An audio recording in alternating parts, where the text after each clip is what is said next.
So today's video will be based on agostic interaction. From GATE point of view, this particular topic is important. I feel that it is important because there have been some questions which were completely based on agostic interactions. So without wasting any further time, let's begin. Now, agostic interaction is nothing but simply whenever we have a hydrogen inserted between a metal and a carbon atom. Okay, so this type of geometry or this type of structure you usually get to see in agostic interactions. Fine. Now, it is basically a weak interaction, okay, because here you can see that the hydrogen is bonded to carbon and then it tries to form a bond with the metal. Okay, so basically the strength of the bond is very weak. So 2 points I've already told you all: hydrogen inserted between metal and carbon atom, and it is a type of weak interaction. So this is the structure wherein H tries to form a very weak bond or a very weak interaction with the metal which is already bonded to its other respective ligands. Fine. Now, this type of bond is actually a 3-center 2-electron bond, okay, like how we have in diboranes, and we know that these bonds are usually very weak. Fine. Now, the electron density from this side, that is from the CH side, is actually getting shifted onto the metal. So if the electrons are getting shifted, then the metal should possess empty d orbitals. Okay, that is, the metal should have empty d orbitals, otherwise it cannot really accept the electron density from the hydrogen. Fine. Now, because it is a weak interaction, as I have already said, it is a 3-center 2-electron bond. This particular proton over here or this particular hydrogen over here is highly acidic. Okay, that is, the acidity is very high, as in this proton can be easily donated because it's a weak bond. So that point is actually quite clear on its own. So the hydrogen present over here is acidic in nature. And the final point that is important for us is with regards to the HNMR spectrum, wherein this particular hydrogen will be shielded in nature, okay, and it is going to show us a upfilled signal. So the hydrogen is shielded, or it is going to be an upfilled proton in the H1NMR spectrum. Fine. Just to remind you all, this is the H1NMR spectrum, wherein the signal for TMS, okay, we usually get it as 0, and this particular section is the upfield or the shielded section, and then as we move down, it's the downfield section or the deshielded part. How I remember is usually DD, so downfield and deshielded, whereas here it's going to be the opposite, upfield and shielded. Okay, now I wanted to just discuss a few examples over here. Okay, now the type of agostic interactions which are seen are usually intramolecular type. Okay, these usually happen within the molecule. Fine. And the very first compound which was known wherein there was presence of agostic interactions is this particular compound. Okay, I'm going to show you the structure of this, and there was another compound which was discovered which also showed agostic interaction. That was a triosmium complex. Okay, so this is the structure of the ion complex. Basically, it is Fe eta 3C8H13 P O methyl thrice with a positive charge. So this particular structure was the first complex, so the first compound wherein agostic interaction was actually noticed, or the agostic interaction was seen, and this is the intramolecular type, that is within the molecule we could see these types of interactions. Okay, so this is the bond over here.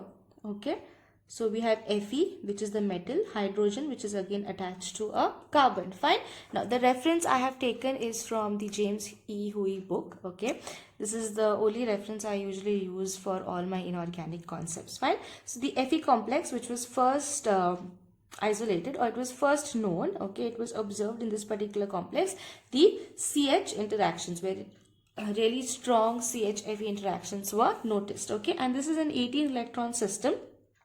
Also, without considering this particular bond over here, without considering the FeCH interactions, this complex does not obey the 18 electron rule. I will work on the 18 electron rule for this as well.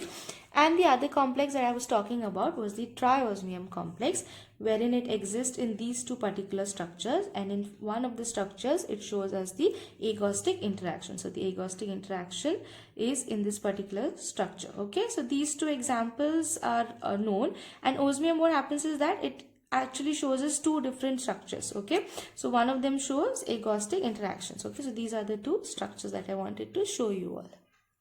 Now let us just do a quick count and see the 8 electron rule for the FeCH complex for this particular example. Okay, from Fe it is 4s2 3d6. Okay, so each Fe will give us 8 electrons plus eta 3. Okay, eta 3, that means 3 electrons are involved. Okay, and plus from here we are going to again get 6 electrons. Okay, so 6 as in 2 electrons from each, 3 groups are present. Fine. So that will give us 6 electrons. Okay, so what is the total of this? We'll actually have 17 electrons, correct? 17 electrons without considering the CH bonding. Yeah, 8 from Fe, 3 from here, and in this each group is going to give us 2 electrons. So 2 3s are 6. Okay, the next thing is that if we consider the Fe, this particular bonding, this is going to add 2 more electrons, correct? As in a bond is formed, so 2 electrons, this will give us 19. Yeah, and then I told you it is a positively charged complex, so we have to remove 1 electron. Finally we are left with 18 electrons. So this is how this first example satisfies the 18 electron rule when we consider the FeCH bonding. Next thing is very simple that I just wanted to make a mention. It is that we have different types of agostic interaction, like we have the alpha, beta and the gamma type. Okay, so in this structure, if you just see, these are the ligands. You have the metal, then you have CH2, CH2, CH3. Okay, but I've shown one hydrogen separate so that we can show the agostic interaction. So this is again intramolecular, only thing that it is a gamma type. Okay, so the very first carbon is going to become alpha, beta and then gamma. Okay, now this is an example of the gamma type of agostic interactions. Now most of the interactions that we see are of the beta type. Okay, and if it is a beta type of agostic interaction, then the angle, that is MC alpha C beta, this particular angle is going to be less than 90 degrees. Okay, just so that you all remember. Along with agostic, we have another type of interactions which are known as anagostic interactions. Now the difference between the two, okay, the first is the angle. Okay, in agostic we usually have the angle around 90 degrees to 100, like roughly in that range. Okay, but over here it is going to be above that. Over here the angle is usually 110 to 170 degrees. Okay, here the protons are going to be downfield. Okay, as in here they were upfield, here they are downfield, and here we had a 3 center 2 electron bond, but here we are going to have 3 center 4 electron bond. Okay, so those are the differences. Now we will just solve two questions which were based on agostic interactions, and they were there in the papers earlier. Okay, so the first question that I wanted to discuss, I'll just read out the question. The following statements are given regarding agostic interaction in CH iridium. Okay, now this is an iridium based complex, fine, and they are given a certain statements. Upfield shift of CH proton in the H1 NMR spectrum, increase in the acidic character, new CH in IR shifts to higher wave number. Okay, now the correct answer, so we have to basically check which combinations are correct. Fine, the first one, upfield shift of the CH proton, is absolutely correct. I told you all in agostic interactions the protons are shifted upfield. Okay, so the first option is going to be correct for us. Okay, the next one, increase in acidic character, this is again correct. Okay, increase in acidic character, I told you this particular interaction is a weak interaction, so the proton becomes highly acidic, as in it can be donated very easily because the interactions are weak. Okay, so B is also correct. Fine. Now without solving C, actually you can come to know in none of the options do you have a combination which says ABC is correct. Okay, so either AC, BC, AB and C only, but for sure you know that A and B are correct. Okay, so actually you can directly go for option C, which says that the correct statement is A and B, but still we'll discuss the third option that is given, which says mu CH in IR shifts to a higher wave number. Now the frequency value in IR always shifts to a higher wave number only when the bond is strong. Okay, if the bond is weak, obviously the frequency value is going to be lower and it is not going to be higher. Fine. Now this was a statement, but there is an equation which supports this statement also. This is the equation. Okay, mu is equal to 1 upon 2 pi c k upon the reduced masses. Okay, k upon mu. Fine. So basically your frequency is directly proportional to k upon mu. Okay, and this is the bond strength. K tells us about the bond strength. Okay, this is the reduced mass. Okay, so higher the frequency, higher is going to be the bond strength. Lower the frequency, lower is going to be the bond strength, as in they are directly proportional. Okay, since this is a 3-center 2-electron bond, it is a weak bond, and that's why the IR frequency cannot shift to a higher wave number. It has to come to the lower wave number. Okay, so option C is going to be wrong for us. Fine, so now we know C is wrong, C is wrong, only A and B are correct. So this is going to be our correct option. Okay, now the next question is from GATE 2018. The bond angle, this is a titanium complex that is given in the crystal structure. Okay, you can just read out, is distorted due to. Okay, so what they're trying to say is that the bond angle over here is distorted due to what? Okay, hydrogen bonding, agostic interaction, steric bulk of the ligand, or higher formal charge on the metal. Okay, so over here I told you most of the interactions are going to be beta. Okay, wherein the bond angle is going to be less than 90 degrees. Okay, so that is the reason. Okay, that is the reason why this particular bond angle is going to be distorted, and it is coming down to 86 degrees. So it is less than 90, which we can directly associate it with agostic type of bonding interaction. So this is going to be beta agostic type of bonding. Okay, so these two questions I had seen in earlier question papers, and that's why I thought I will solve it. Fine, I hope that this particular, like the solving of these particular questions have cleared most of your doubts. Okay, the most of the questions which can be based are on either the acidic nature or the NMR shift or the bond angle or the type of bonding, that is alpha, beta, gamma, this type of bonding itself.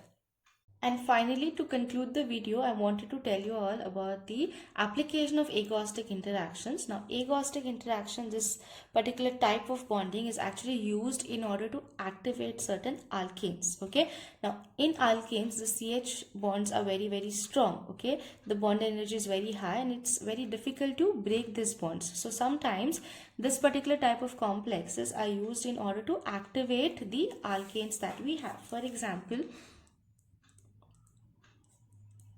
if we just consider this particular reaction, okay, and the metal is going to show us agostic bonding. Okay, so what will happen is that basically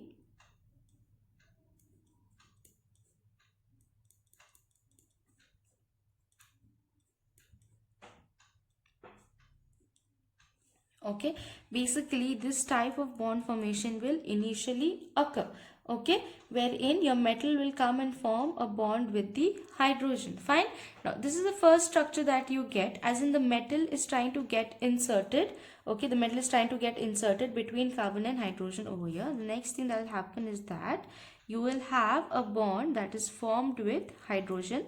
Okay, and then you'll have this particular structure. Okay, and the carbon CH bond is going to break. I told you it is basically breaking of the CH bond. Okay, and this is the reason why agostic interactions are used in order to activate your alkanes. Okay, so this particular type of interaction results in breaking of the CH bond, and a metal forms a bond with the hydrogen. Okay, now you have the hydrogen, you have already separated it from the carbon. Now you can react it with any reagent as in how you want the reaction to proceed, and finally you will get back your metal with the ligands and whatever hydrocarbon derivative that you wanted.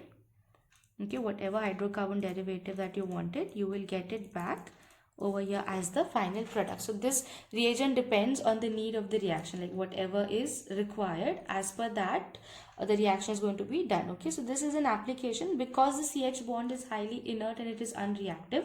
Okay, the bond energy is typically around 400 kilojoules per mole. So this is a method of functionalizing the hydrocarbons. Okay, and it begins by coordinating it to an alkane. Okay, so this is one example. Again, the reference for this is James E. Hui. You all can check this reaction over there also. There are certain examples given as well. Fine, but I am not I just wanted to show you all the mechanism. I can give you one example again from the book itself. Okay, let me just write it down first.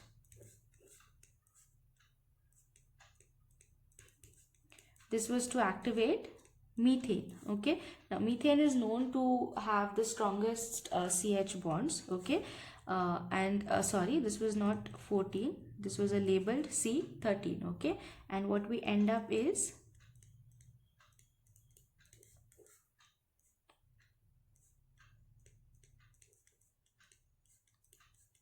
Okay, so now actually it is very difficult to identify which carbon. Okay, I have made the same mistake again. I'm very sorry. It is C13, not C14, because of CH4. Okay, so what happens is that it's very difficult to identify whether this CH3 is replaced or not. Okay, what has actually happened, whether the CH4 has got activated or not. Okay, so this is one example because it is labeled. We have done isotopic labeling. Because of that, we can come to know that this CH4 has come in, and then the normal CH3, which was initially present with the metal, has been lost. Okay, this is one of the example, and here of course labeling is very important. Okay, so the first homogeneous reaction between methane and an organometallic compound, this particular reaction was reported in 1983. Okay, and the exchange that took place was between labeled CH3 and the normal CH3, that was the non-labeled CH3. Okay, with that I finished with agonistic interactions. I hope this video was helpful for you all. If my channel is helping you all to prepare for competitive exams, then please do consider and subscribe, and please like this video as well. If you all want me to focus on a specific topic, you all want some videos on specific topics, then put it down in the comment section below, and also share this video with your other friends or students who all are in need of this particular part of the syllabus. Thank you so much.